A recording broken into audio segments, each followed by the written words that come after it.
all of them. And that's what I have always loved about infection prevention.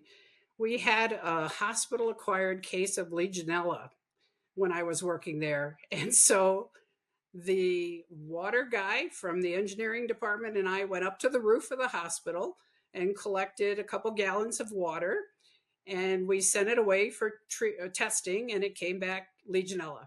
This was a typical Legionella patient. He was, a 75-year-old smoker with COPD, and he was sick enough to be there for past the incubation period.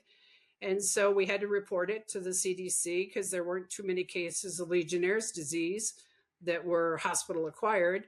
And so that brought in the CDC, that brought in all sorts of people to investigate, what we had to do to prevent the next case from happening.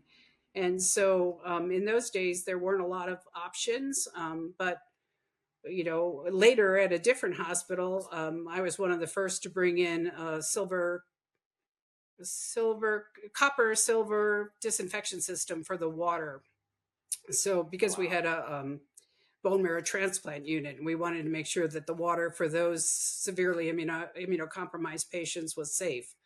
So that's what I've always loved about infection prevention is you deal with housekeeping, you deal with engineering, you deal with food service, you deal with nurses, of course, and physicians and administration. So you really touch everybody. And I've loved that.